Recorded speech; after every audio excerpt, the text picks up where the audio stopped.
Hi மக்களே, திருப்பூர்லேருந்து நான் உங்கள் யூடியூப் சீரிஸ் ஹரி பேசுகிறேன். ஆடி 18க்கு எல்லாருமே சந்தோஷமாக இருந்தீங்களா? கோயிலுக்கு குடும்பத்தோடு எல்லோரும் போய் நல்லா சாப்பிட்டு சந்தோஷமாக இருந்தீங்களா? 18 முடிஞ்சு இன்றைக்கி 19. இன்றைக்கி எனக்கு ஸ்பெஷல் டே. இன்றைக்கி என்னோடய பிறந்த நாள். உங்கள் ஆசீர்வாதம் எல்லாரோட ஆசீர்வாதமும் எனக்கு வேணும்.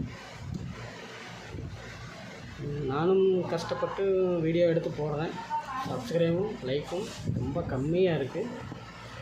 மக்கள் நீங்கள் அனைவரும் எனக்கு கொஞ்சம் சப்போர்ட் பண்ணுவீங்கன்னு நினைக்கிறேன். நீங்கள் இருக்கிற தைரியத்தில் தான் நான் யூடியூப்பில் பண்ணிகிட்ருக்கிறேன். எல்லோரும் சப்போர்ட் பண்ணுவீங்கன்னு நினைக்கிறேன். நீங்கள் இருக்கிற தைரியம் தான் எனக்கும். நீங்கள் சப்போர்ட் பண்ணிகிட்ருக்கிறீங்க. அது இருந்தாலும் இன்னும் பத்தலை. நீங்கள் தான் இன்னும் நல்லா கொஞ்சம் சப்போர்ட் பண்ணணும். இன்னும் பண்ணுவீங்கன்னு நினைக்கிறேன். ஓகே, பாய். அப்புறம் இன்னொரு விஷயம், நம்மக்கிட்ட இருக்கிறத இல்லாதவங்களுக்கு கொடுத்து வாழுங்க. பாய், see you.